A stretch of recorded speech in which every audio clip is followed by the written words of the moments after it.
Let's do this. Let's do it. I'm so excited to be with you. Oh my gosh, I am so excited. This is our second collab in like the past 30 days. Plus I jumped on your impromptu. This is how you figure out attribution for evangelism. I mean, I've seen so much of your face. I love it so much. And hello and welcome to everybody joining us on this LinkedIn Live. And a special thank you for making time in the middle of your Q4 for this conversation. But I promise if there was going to be a one to make time for, it's these insights from Challenger Customer. As you're joining us, let us know where you're at in the book.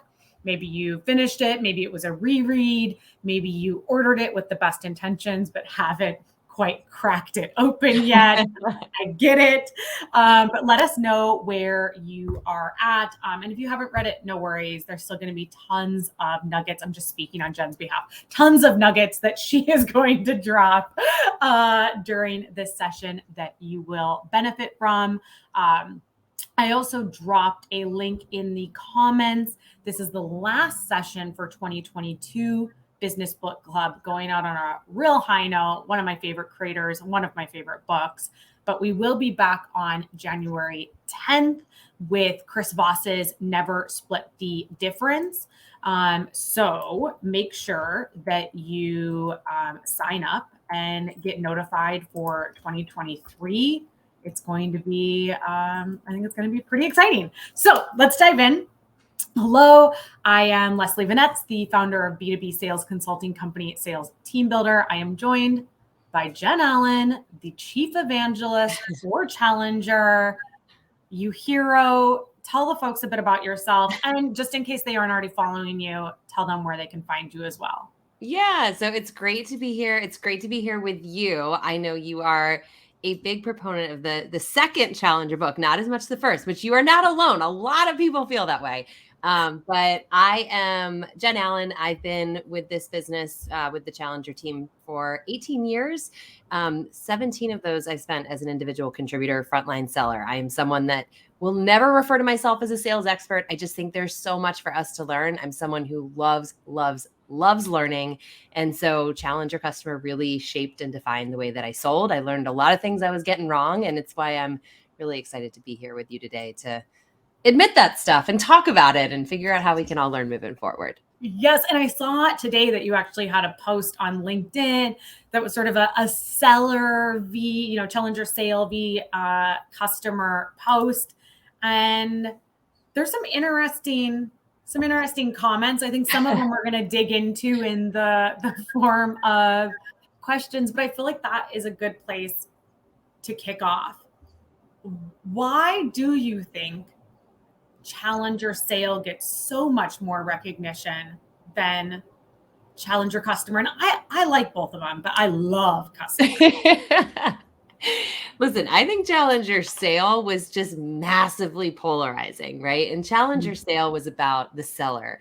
And so when I first was exposed to Challenger back at Corporate Executive Board, when the research came out, I was a full-fledged relationship builder. Like I spent the first 8 years of my career as an account manager, and I firmly believed that the way I won business was my ability to build friendly relationships, right? So I think a lot of people heard the word challenger, heard that we were saying relationship builders weren't the most likely to be a high performer. And it was offensive to them, right? Because many of us grew up learning that building relationships is the way that you sell. The crazy thing is we believe that. Like we believe that relationships are essential. They will always be an essential currency in sales.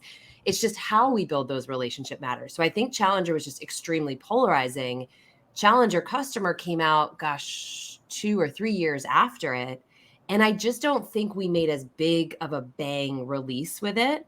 And so I think it was this underdog where some people would find it, they'd get really passionate about it, they'd talk a lot about it, but there's still plenty of people to this day who I'm like, there's a second book, and they're like, actually, I had no idea, right? Yeah, and more. So it's always fascinating. And for those of you that are joining us in the chat, like, help us understand, did you even know there was a Challenger customer book before Leslie posted this? Have you read it? Are you starting it? Is it holding up a wobbly desk? Like, all these answers are fine. Oh, I had one person reach out to me and it'd be like, hey, just like as a heads up, your title's wrong. Like just wanted to let you know it's actually called the Challenger Sale. And I was like, yeah, it is. It is. And it also is not. That's really interesting. And one of the things when I talk to people about sale versus customer is that I say the Challenger Sale is very customer centric. Sorry, it's very like seller centric. And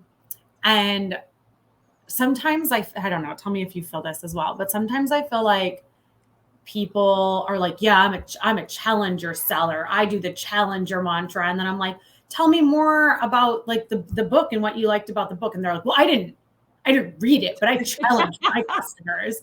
So I also feel like sometimes it gets a bad rap because people aren't, like you said, actually, they don't understand that you can be both a relationship seller and also challenge the selling process, the buying process in the right ways. Girl, that is like the whole foundation of my job is to go out there and break that. There's someone, Lydia is in the comments saying, I think I was exposed to a Challenger Sale SDR and I ended up really pissed off. That is by and large the number one thing that I'm trying to break. Like Challenger is not a know-it-all. I know your business better than you do motion, but I do understand why people perceive it to be that because of exactly what you said, Leslie. People don't read the book. They hear Challenger wins and they're like, this is my right to be an absolute jerk to my customers and prospects. That ain't Challenger. But, I can't make someone read the book. I can't force someone to understand what it is, what it isn't. Versus to your point, Challenger customer said, forget about the sales rep. Now let's turn our eye to, are there different types of stakeholders that I should actually be engaging because of their ability to get the deal done? And I think because it wasn't an inward, like self-reflection motion, it was looking outward. I think that helped. But I also think it's because so many of us sellers, myself included, have fallen into that trap where we put a deal in the hands of someone and then we're like, where'd you go? Where did you go? I forecasted you. And so I think there was it was very easy for sellers to say, I've been there, I've done that. And I think that made it a little bit more relatable.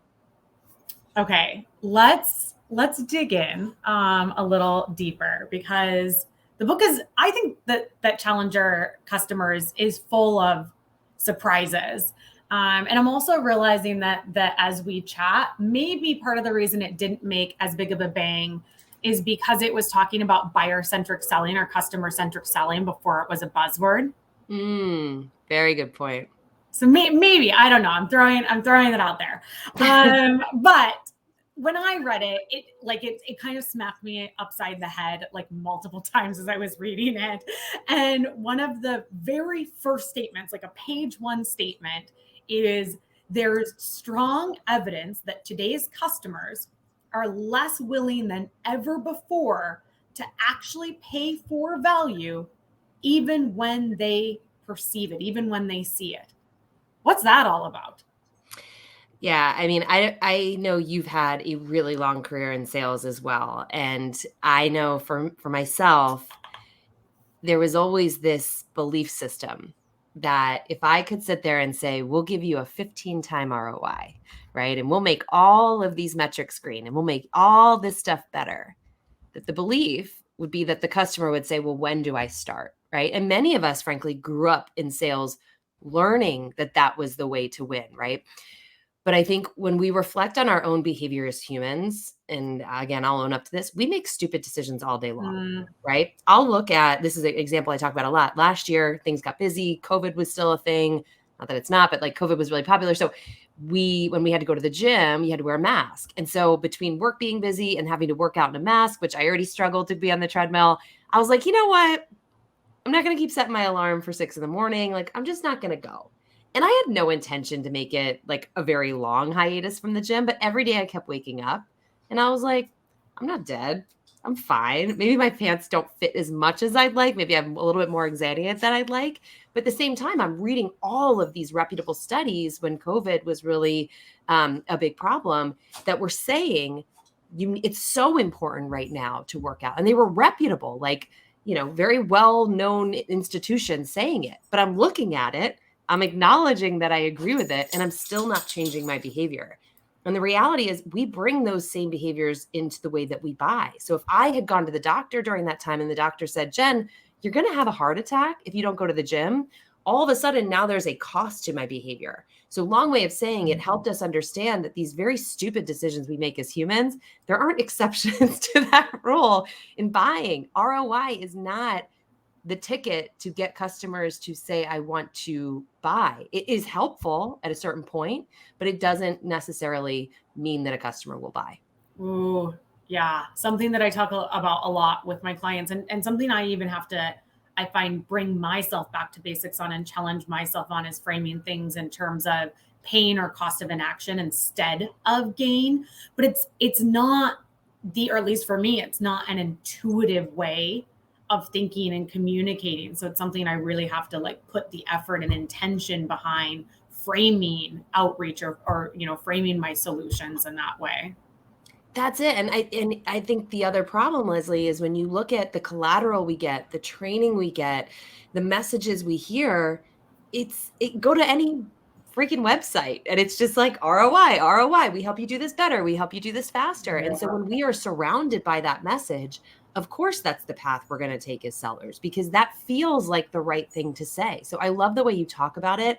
It really is rewiring the way that we look at a business problem and talk about the cost of the problem versus the upside of doing something about it. Yeah. Our friend Jenny Anderson actually had a post a couple of weeks ago because she's in a new role. She's, evaluating tech stack for her new role. And it was along the lines of, I visited 100 websites over the past month, and I don't know what 99 of you do. And that's so, it's like, we have the best synergy to 10 times that. And it's like, what the does that even mean?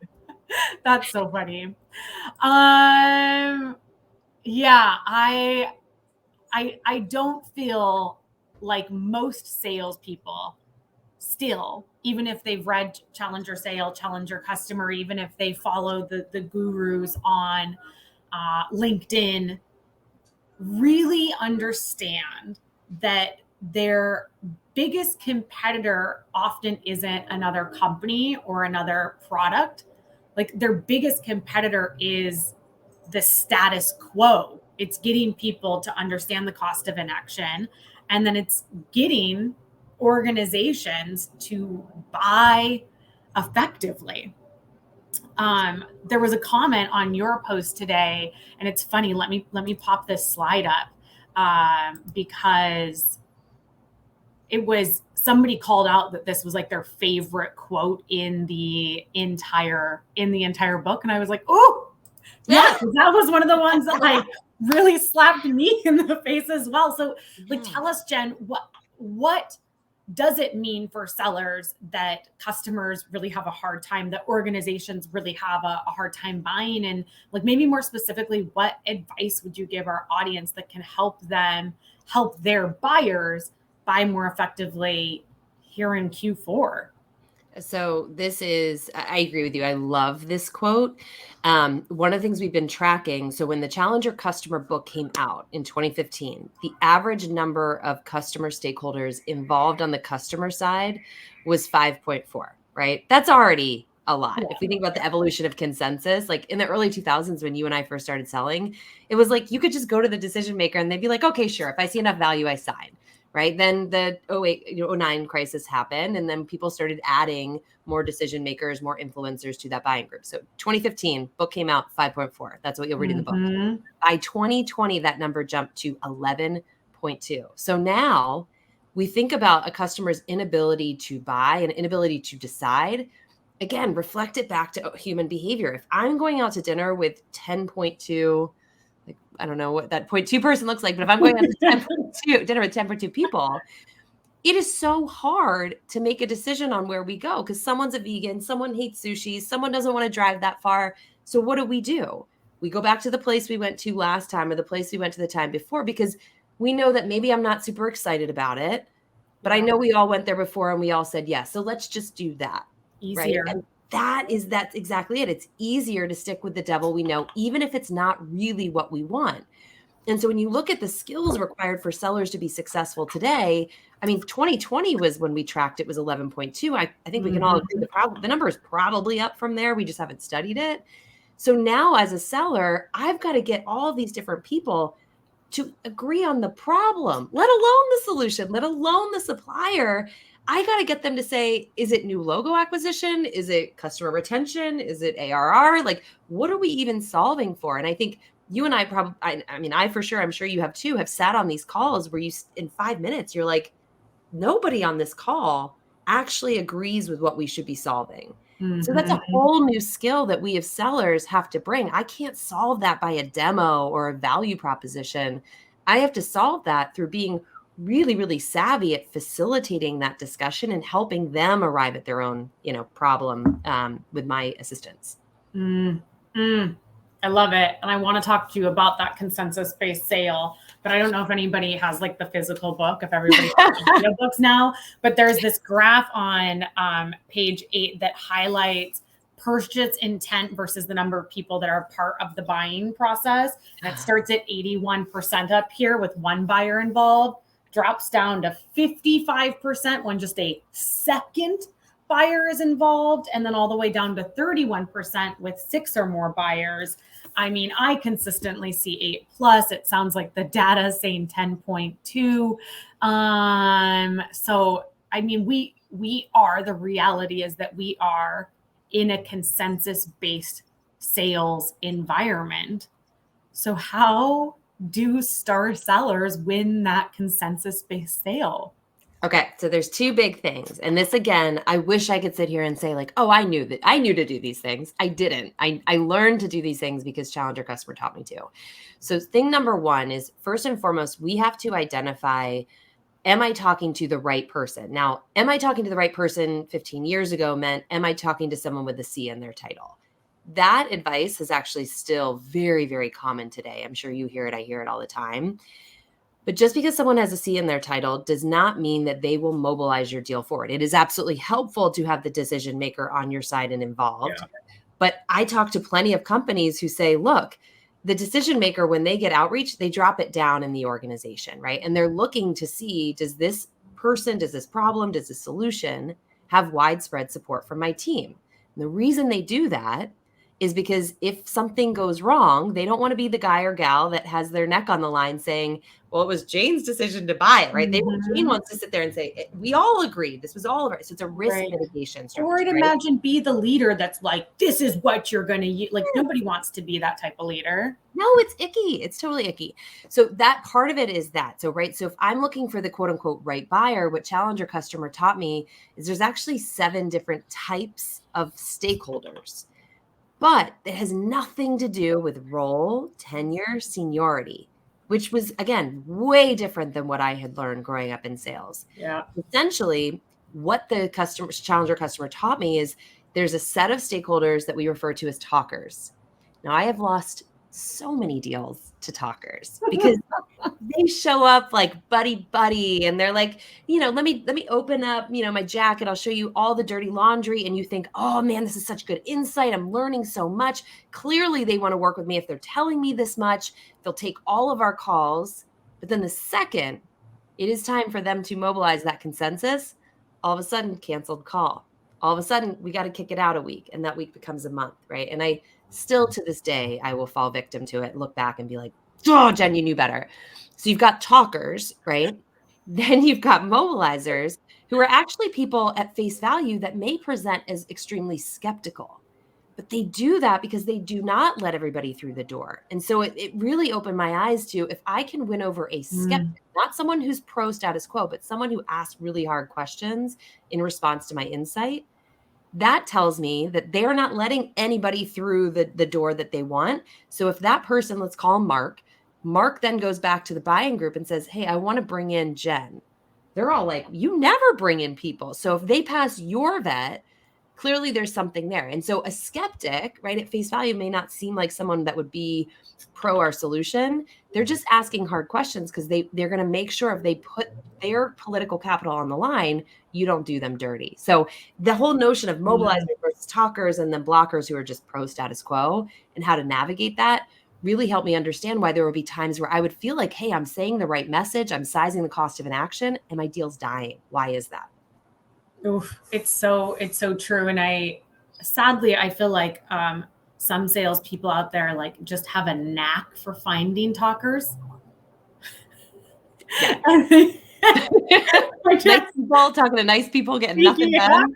Yeah, it's so true. And I do have to say, one very actionable tip that has helped me a lot in the context of these 7 personas is multi-threading.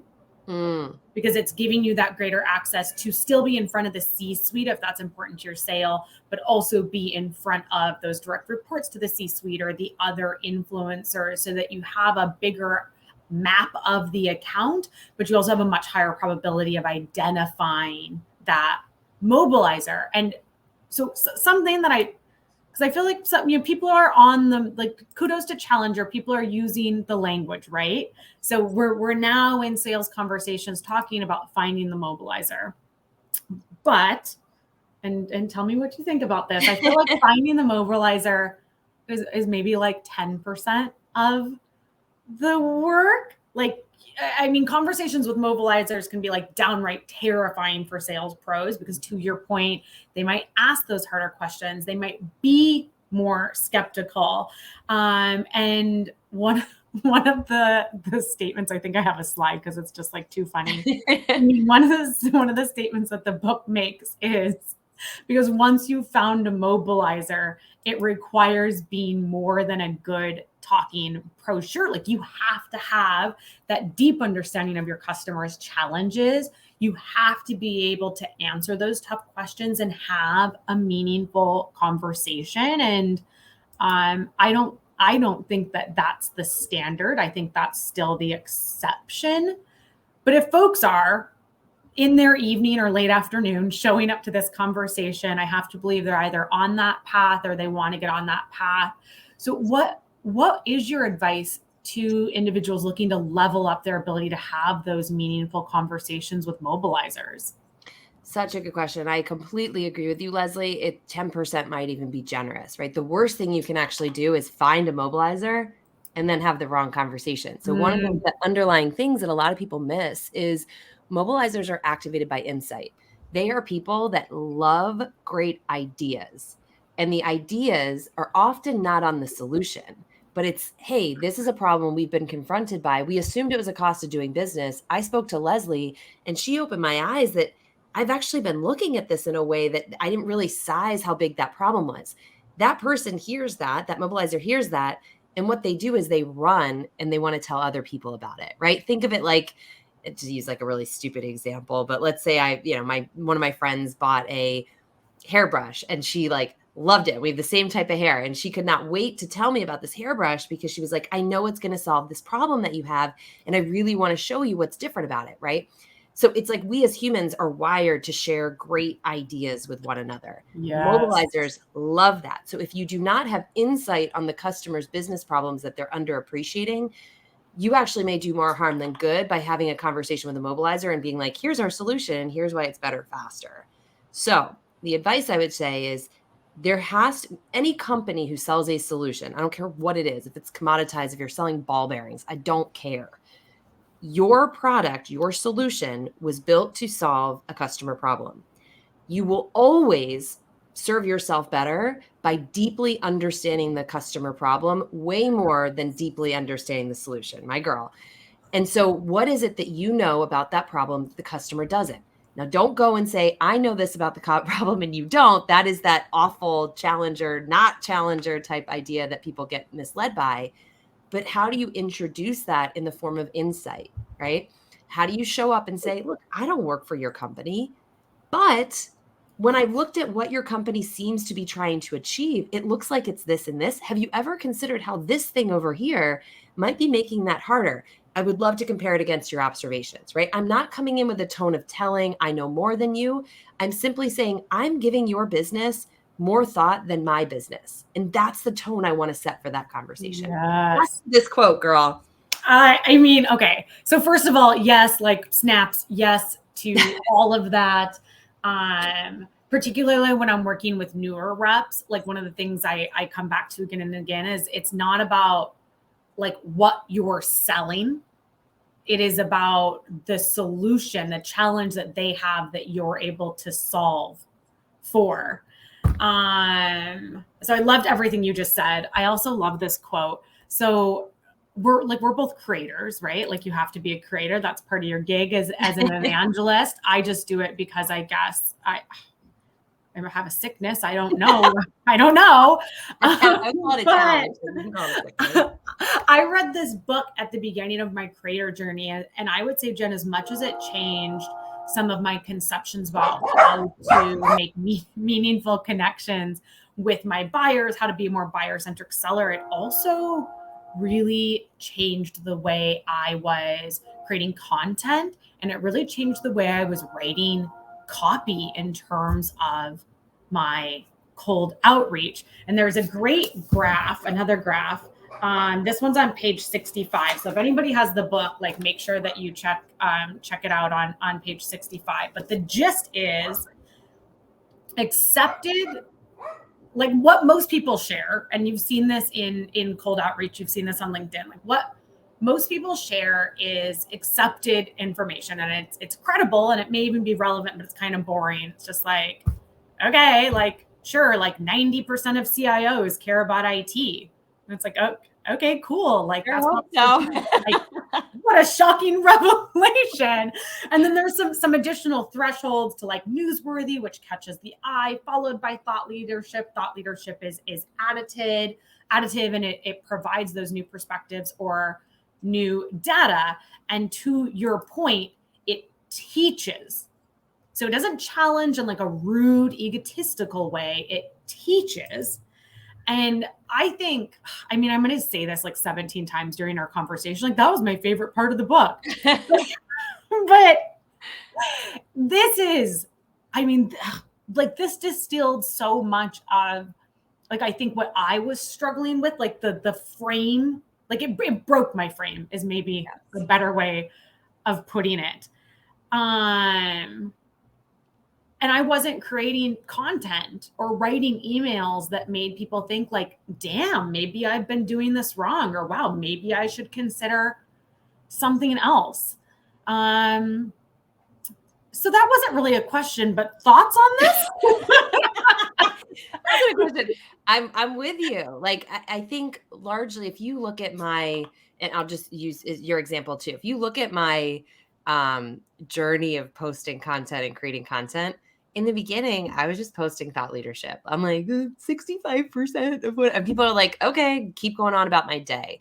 And I think what you've nailed so well, and what people who get this really do incredibly well, is they find a way to make it easy for someone to do the math on themselves, right? So like, this is an easy one that I talk a lot about. Like here at Challenger, we're trying to create awareness with clients that, you know, losing to no decision or status quo is not a cost of doing business. It's the single biggest competitive threat that you have. Yeah. And so people will say, yeah, but you know, lots of companies are just going to ghost us. Like that's lots of opportunities.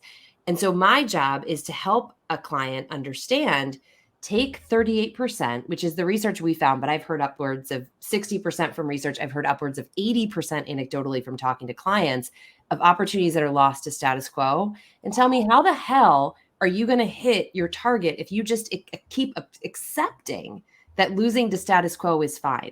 It's literally impossible. You'd have to have like a 99% win rate and a marketing team that just literally gives birth to leads on your lap to be able to overcome that. And so when you confront someone, it's why I love the way you said it so much. You have to confront someone that this is not this person's reality over here. This is your reality. And I'm going to help you do the math. And I'm not going to judge you. I'm not going to make you feel bad.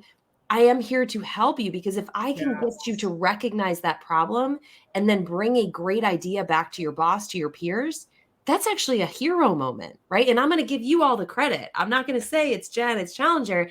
I'm going to help you articulate that back so that now you are bringing to the table a really smart conversation. And that's, I think, that subtle nuance to Challenger that a lot of people just don't really, it doesn't click when they read the book.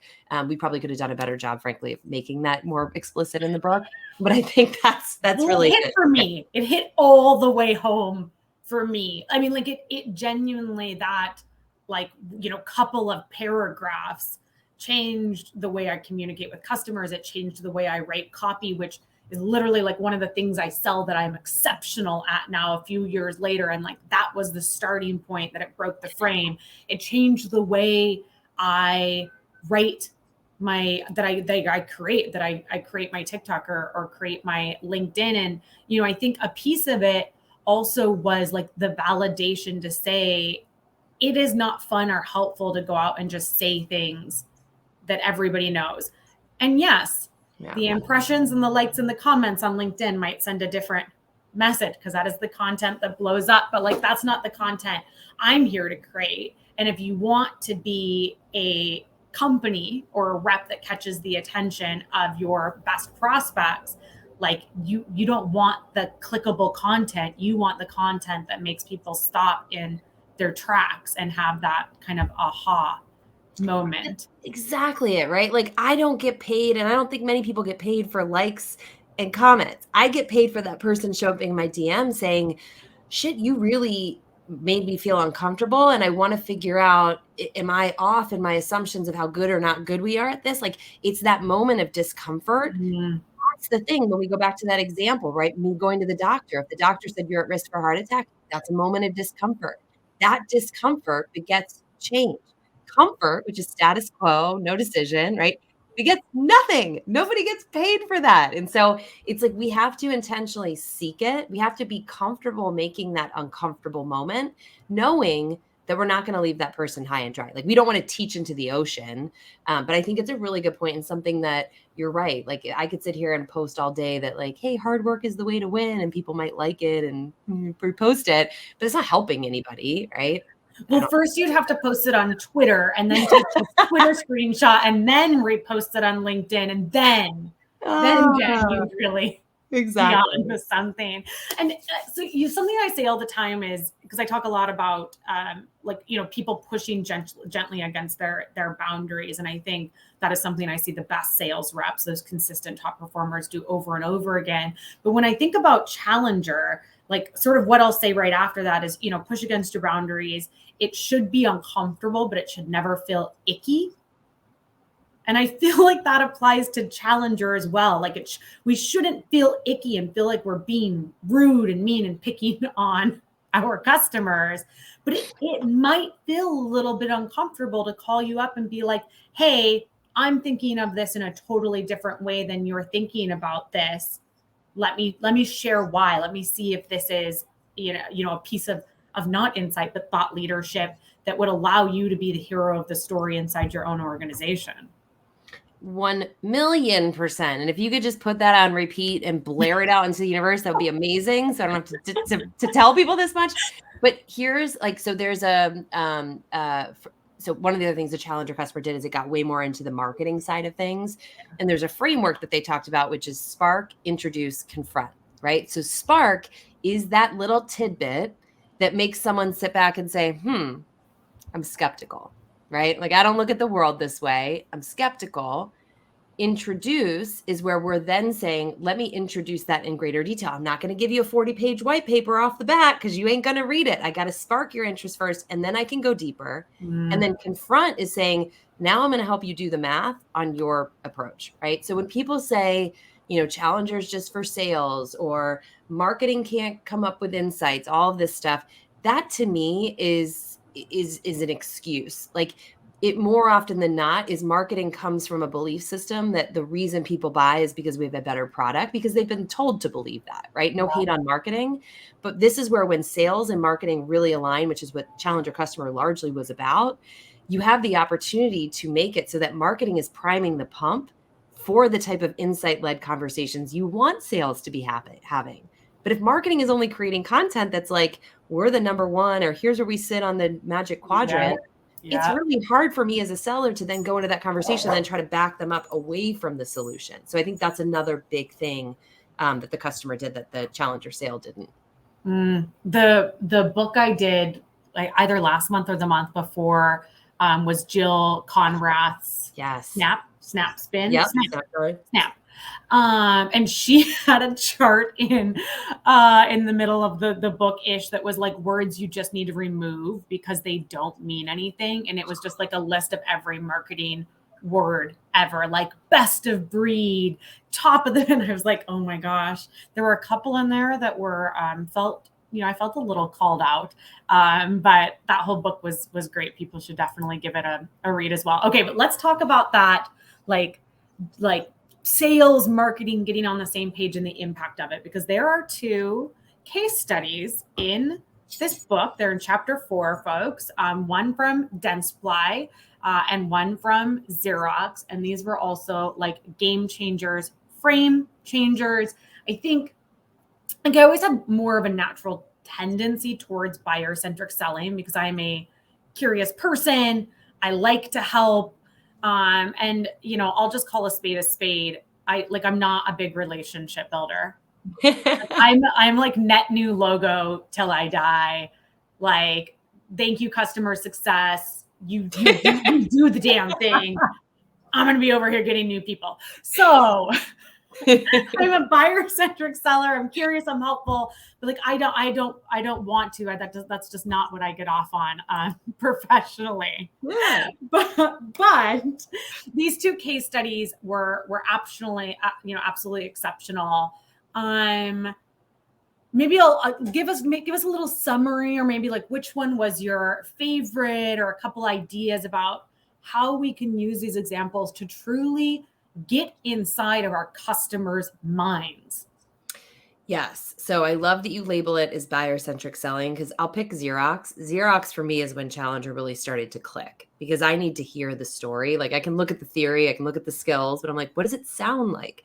So the situation with Xerox, it was in their K through 12 division, and they were selling color printers to school superintendents. Now, all sales are hard. But we got to acknowledge that trying to get a school superintendent to buy a freaking color printer has to be up there in all-time like hard jobs. They don't care, right? Like of all the things that they cared about, they're caring about school safety and student attendance and student test score performance, right? So these poor Xerox reps walk into the superintendent's office, and they had actually a truly differentiated product. They had the cheapest color printer on the market. So that's what they led with. Marketing said, go tell everybody about it. So this poor rep walked into the superintendent's office and said, I see you've got a black and white printer over there. We've got the cheapest color printer on the market.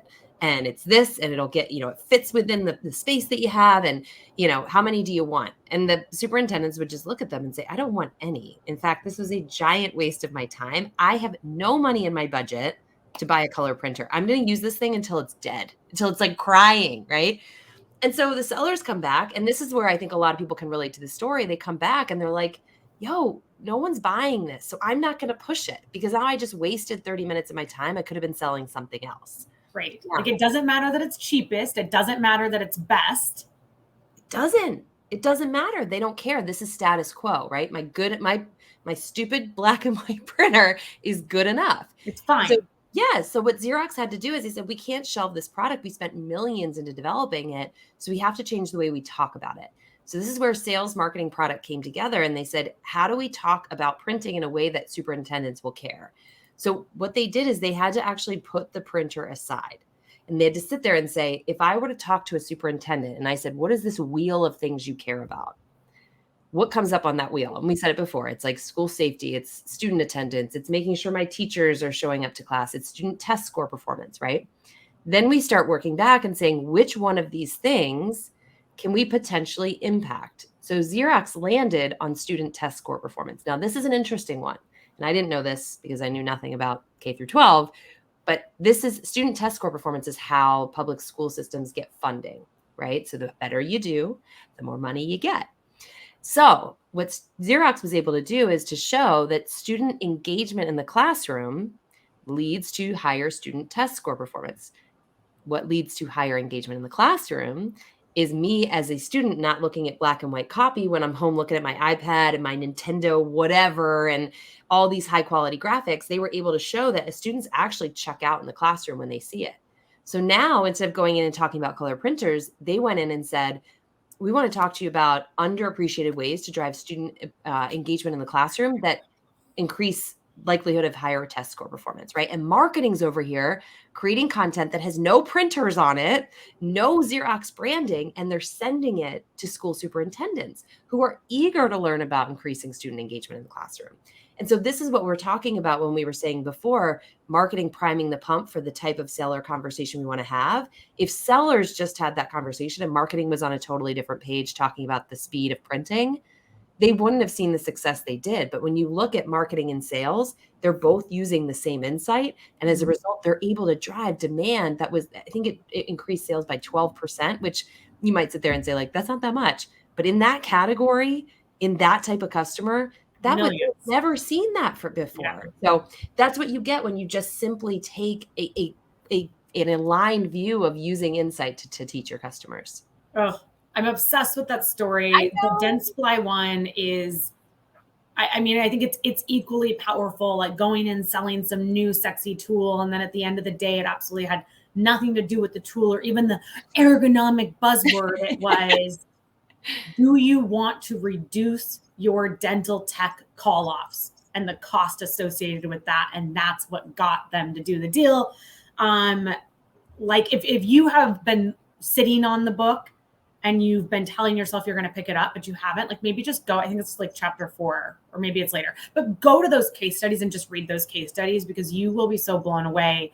You won't be able to stop yourself from reading the rest of the book. It's so good. And, I also think, Jen, it's a really incredible call out in Q4, because we have a lot of people in our community joining us tonight that are surely trying to drive those last deals in before the end of the year, and being able to not stop at, we need to save money, or whatever that surface level pain that they've shared is, and go deeper to be like, well, what other, ways are you considering saving this money? What have you already tried? What's worked? What hasn't worked? What else is like on that same spectrum that's causing you those pains, and looking for those threads, seeing how you can not just hear one very superficial pain and then start selling against it, but dig deeper to find those reasons that people will move.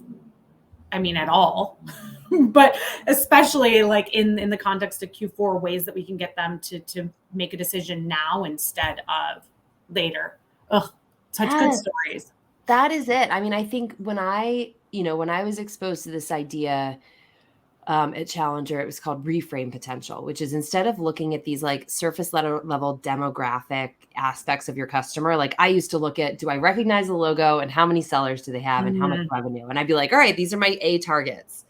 That had nothing to do with how big or how small that problem would be. So now what I do is I take my insight, so I'll take no decision, and I'll say, out of my whole territory, what are the companies that I could anticipate really having a no decision problem? Like, I'll get companies where it's like, it's disruptive. They're replacing, maybe they're replacing a CRM system. Like, yeah, people hate their homegrown CRM system, but they hate buying a new one even more. So no decision is probably a big threat, right? So then I'll prioritize my territory that way, because I have a higher level of confidence that I can teach to that problem. I can size the problem and thereby drive more urgency than just someone who's like, I want to upgrade my sales training program. Like, everybody does. Very few people actually do it. So I think sizing your insight as almost a measure of who should I target, to your point, helps save you from these bad conversations that we don't qualify out early enough. When I like thinking about that grading too, like, do they have a competitor and how sticky is it, right? Because if it's like software to software, that's sticky. Like, are they not using a competitor? Or like maybe they're definitely rolling off their contract with a competitor. That's pretty exciting, because then that they already have resourced against it. They understand the problem, the solve for. Oh, I like that grading. Yeah. So here's where I say another favorite thing about the book. You're just like making me smile. I didn't write it, but I'm like, for some reason, I'm taking compliments. Thank you. Okay, we're only like 2/3 of the way through the actual book in our discussion, and I knew this was going to happen, because I knew you were going to have so many just absolute gems to share, and I knew that the moment we started having a conversation, it was going to be a good one. So maybe I'll ask you to like bring it home for the group. What did I miss? Because this book is like brim to brim full of knowledge and nuggets and insight and thought and all those things. What is like one thing that I didn't talk about with you that you really want to make sure people take away from the book? Look, honestly, Leslie, I would tell you if I thought there was something you missed, because that's the challenger in me, but I don't think you did. I think to me, those were the key things that really shaped how I went to market and how I approached my sales conversation. The thing I just want to double down on is, don't start by trying to find mobilizers if you don't have an insight. You will do more harm than good, right? So this is not a knock against another sales methodology, but many sales methodologies will teach, go find the decision maker, right? In my opinion, there's nothing worse you can do than get the right person on the phone and say the wrong thing. So if you are sitting here saying, I don't know that I can do the math on the cost of an action. I don't know that I'm not like relying too heavily on ROI. I don't know that I'm not using better, faster, and all of my, like, just start there and put the other stuff on hold, because once you nail that message, once you nail that insight, the way that you talked about it, then you can go out and just create havoc and find the right people, but make sure you're doing it in the right order. Otherwise you do more damage than good. That's the only thing I would double down on. I mean, that is a good point. Don't race to get your mobilizers on the phone, and then when you get them on the phone, just do the blank stare. Probably gonna burn that lead. So let me ask you this on that point, because as I said, I think it's still the exception, not the rule, that folks are able to speak from a place of that deep understanding. And I get it. Like, I'm an industry hopper. I have not like done a career in SaaS or done a career in finance. So pretty much every time I've had a new job, I've had to completely learn a new industry. So let's assume there's maybe somebody out there that's in that position and they're like, well, I want to fast track to be able to have those meaningful conversations. Do they talk to marketing? Do they talk to customer success? Do they research on their own? Do they like what are some like very tactical things they can do? So I'm going to get heat for this. I personally would not go talk to marketing. And now this is not true for all marketers, but many marketers are great at creative aspects and knowing channel preferences and things like that. And that is so important. But to me, I think we sit on this embarrassment of riches now. Like, if we think back to, not to be like when we went to school, we had to march through the snow, but like we were potatoes in my pockets to keep me warm. If we think back to when we started selling, podcasts weren't a thing, right? Like, webinars were rare, if ever. And now, if let's say I went and I started selling to cybersecurity, and by the way, I never would, more power to the ones that do, that is a tough audience. The first thing I would How did you get my number, Chris? Yeah. Like, okay. The first thing I would do is I would Google, whatever, CISO plus podcast. And I would start to look for the channels and the content where my target audience is learning from. So what are the podcasts they listen to? What are the webinars they listen to? What are the events they go to? What is the subject matter that is being discussed there? Not supplier-led events, but like associations and things like that. And my whole intent of doing that would be to really understand, what are the things that they care about? What are the things they proactively talk about, so that I could then take that back to my manager. I could take it back to my client success team, which I agree, I think is actually a phenomenal place, and say, when I look up what CISOs are talking about, I keep hearing these 4 things. Can you help me understand what is the conventional wisdom about how they approach those 4 things? And where do we offer an alternative perspective? Because then I am taking what they're already talking about and I'm finding a way to add value to that conversation, instead of taking our solution, our marketing collateral, our stuff, and trying to force it down the throat of people who are like, I don't want to talk about that. So I think we all have to be really aware that there's so much free information out there. If we learn like our buyers learn, we start to talk in the language that they speak. And side benefit, it teaches us that a lot of the buzz speak and buzzwords that we get in our trainings, normal people don't talk like that. So you learn and observe how they talk and discuss. So that would be my approach. Yes. Like, having spent my entire career selling to C-suite, they do not talk the way that those marketing channels talk. Like, it's not. I think that is extra exceptional advice, because it also then sets people up for great success with social selling, because they already have figured out where the conversations are happening. And then when they're ready, they can join those conversations and engage in meaningful ways. One really easy way to figure out where those conversations are happening that I've used my entire career is to set up Google alerts. They are free, folks. Fair warning, start with like 1 or 2, and then start with a cadence of only getting them in your inbox once a week. Otherwise it gets overwhelming. They become white noise. We don't action them.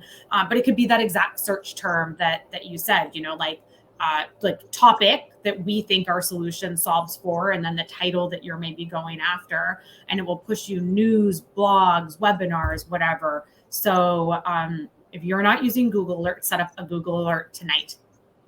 Do it tonight. That's a good solid call to action. Okay, last question. What was your number one aha moment? And you can't pull the same bullshit I did and say that every single thing was your favorite. What was your actual favorite? Like the one thing that stopped you in your tracks when you first read the book? It's a hard question, but I'm going to give you a single answer because I'm a rule follower.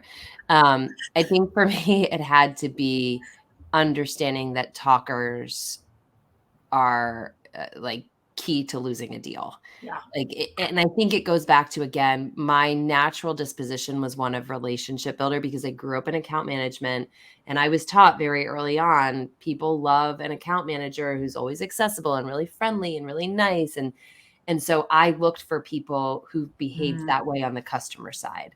And I'm telling you, when I read this and I looked at my deals that I lost, it was uncanny how many of them I was like, that's a talker, that's a talker, that's a talker. And I didn't look at the world like that. So for me, knowing what a talker was, learning how bad they are for deals, and then getting comfortable embracing skeptics and recognizing is they're not attacking me. They're not being difficult. They're buying like I would probably buy. Like I wouldn't buy a car and be like, well, it looks good. I guess I'll give you my money. Like I would ask questions. And so that thing is okay, and not to be scared of it and to really lean into it. So that would probably be my big takeaway. That's a good one. Particularly with just a couple of days left in the year, go through your pipeline. Are you talking to talkers? And maybe deprioritize those and instead prioritize some tougher conversations where it is like a stickier, it's going to be a stickier move for them to transition to your product or the status quo. They're really rooted in it. You are the best. You are. Adore you. Thank you, everybody that took time out of your afternoon, evening, out of your Q4 to join us. The link is in the comments to sign up for notifications about the 2023 Business Book Club. It's going to be fire, like I promised. Fuego. We're going to start with that Never Split the Difference, which is the book that is tied for my number one favorite book with Challenger customers. So ending strong, starting strong. Jen, where can the folks find you, assuming that they cannot wait to hear more from you based on how amazing you are? You're so sweet. LinkedIn is where I hang out all the time. Jen Allen at Challenger. And those of you that want to keep learning about Challenger, I host the Winning the Challenger podcast. Leslie was on it. She was an incredible guest. So make sure to check out her episode. Was on it. Month. She was amazing. And basically what we're doing is we're taking the theory of Challenger and then saying, well, how do you apply it to these jobs to be done? Like negotiation, mutual action plans, discovery, so on and so forth. So if you've been a fan of the theory, but say, it's kind of hard to execute on it, that's what the whole podcast is about. So I hope you'll tune in.